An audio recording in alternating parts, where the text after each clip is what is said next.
So yan, welcome sa inyo mga kamirmir, kamiraj. So, pumunta ako dito sa shop na to, nagpaayos ako ng clutch lining. So, ano ba yung na-experience ko? Ba't ako nagpapalit ng clutch lining? So, napapansin ko na to dati pagka, tumatakbo ako, yung second gear niya, parang nade-delay yung, yung hatak. Ang taas na nung RPM, pero medyo wala na siyang parang damba. Saka hindi na ganoon ka bilis yung niya, yung hatak niya.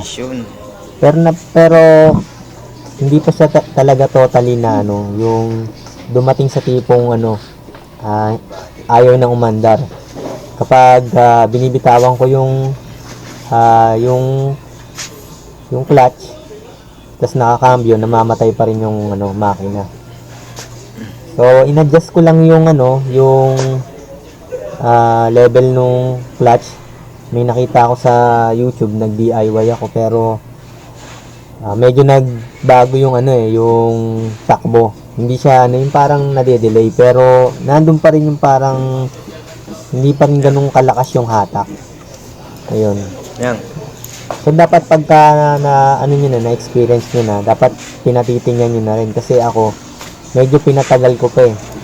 Kaya ang nangyari dun sa yung clutch cover niya, parang medyo nagkaroon na ng hukay.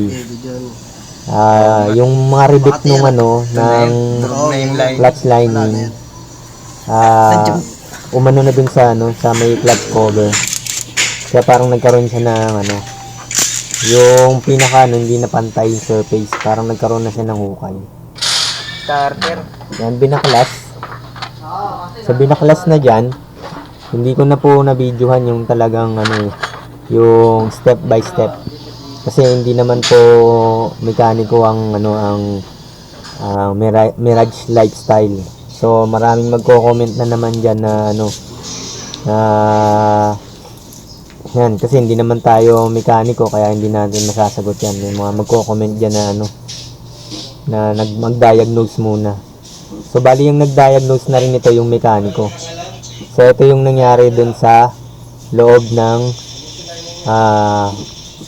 makina, dun sa may transmission. Papakita ko na lang dito. Yan yung parang marami na siyang parang pulbos na itim. Yan yung pinaganuhan ng clutch lining. Yan. So itong video na to para lang makakuha kayo ng idea. So wag nyo nang patagalin na dumating sa tipong ganun na humukay na dun sa sa clutch cover. Baka abutin pa yung ay nahukay na siya, malalim na siya. Huwag nyo nang paabutin na ganyan, kasi mahal din to eh, nasa 2 plus din. So nandito rin yung presyo ng ng mga parts na binili ko. XCD yung brand. So sinabi rin nung mekaniko kung paano malalaman kung replacement or orig XCD yung nabili mo. Yan. Pati yung binilan na shop, silang silang bumili nung pati yung resibo nandito binili sa akin. Kaya isinama ko na rin para makita nyo kung ano yung price. Nagtingin-tingin na rin ako niyan sa Shopee. Nakita ko nga mga 5K yung magagastos mahigit. Kasama yung clutch lining, clutch cover, tsaka yung release bearing. Sige.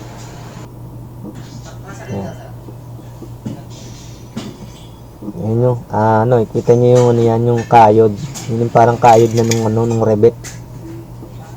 Buti nga hindi inabot yung flywheel, kasi pag inabot yun, mas malaking gastos yun. Pwedeng gawin doon, ipa-replace o kaya palitan ng bago. Ito lang clutch cover, nasa 2 plus din. Halos ka-pressure rin itong clutch lining.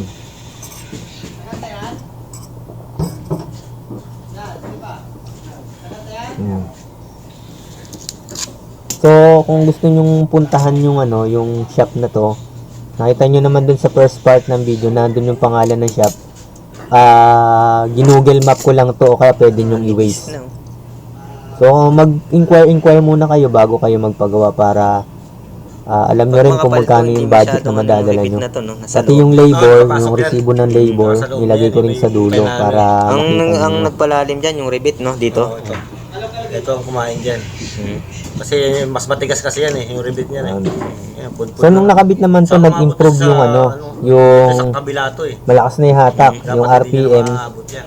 parang nagko-compensate na Ito din yung sa sa flywheel. bilis. Oh, yan, sa Pero private meron yan. pang isang Medyo issue may yung buhay pa siya. ano ko, yung malapit na rin. itong Mirage ko.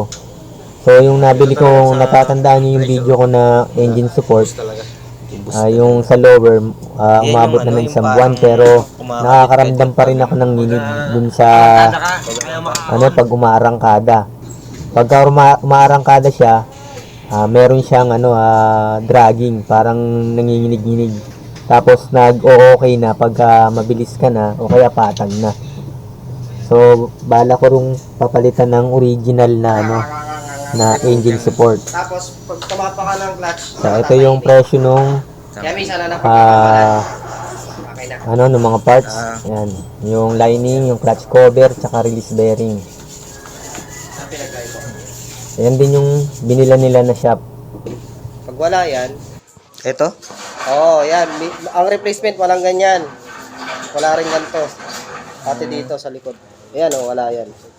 Pag wala yung mga yan, replacement yan. Yun yung local. Yun yung tumutunog. Ito ang tutunog sa'yo.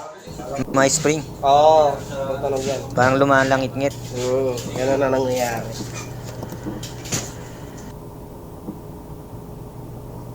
Yan. So, ito yung resibo nung labor. So, yan, 2.5 yung labor, tapos nagbigay tayo ng konting ano, tip dun sa ano, sa mekaniko. So, yan lang po mga kamirmir, mga kamiraj. Sana nagkaroon kayo ng idea.